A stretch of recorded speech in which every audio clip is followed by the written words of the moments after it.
कामयाब हो जाओ। मोमिनो, ऐसी चीजों के बारे में मत सवाल करो कि अगर उनकी हकीकतें तुम पर जाहिर कर दी जाएं तो तुम्हें बुरी लगें, और अगर कुरान के नाजिल होने के अय्याम में ऐसी बातें पूछोगे तो तुम पर जाहिर भी कर दी जाएंगी।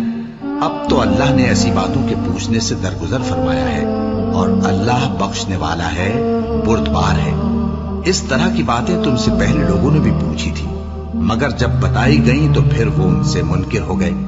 अल्लाह ने न तो कोई बहीरा मुकर्रर किया है, और न कोई साहिबा, और न कोई वसीला, और न कोई हामी, लेकिन काफिर अल्लाह पर झूठ बांधते हैं, और ये अक्सर अक्ल से काम नहीं लेते। और जब इन लोगों से कहा जाता है कि जो किताब अल्लाह ने नाजिल फरमाई है उसकी तरफ और पैगंबर की तरफ रुजू करो, तो कहते हैं कि जिस तरीक पर हमने अपने बाप दादा को पाया है वही हमें काफी है।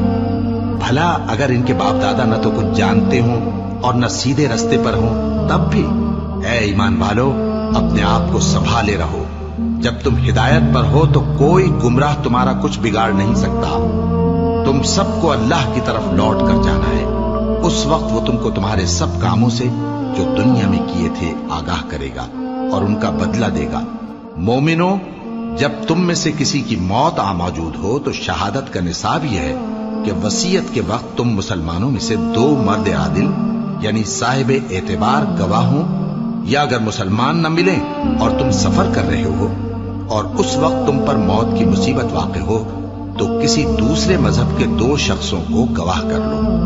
अगर तुमको उन गवाहों की निस्बत कुछ शक हो तो उनको असर की नमाज के बाद खड़ा करो और दोनों अल्लाह की कसमें खाएं कि हम शहादत का कुछ इवज नहीं लेंगे, गो हमारा रिश्तेदार ही हो, और न हम अल्लाह की शहादत को छुपाएंगे।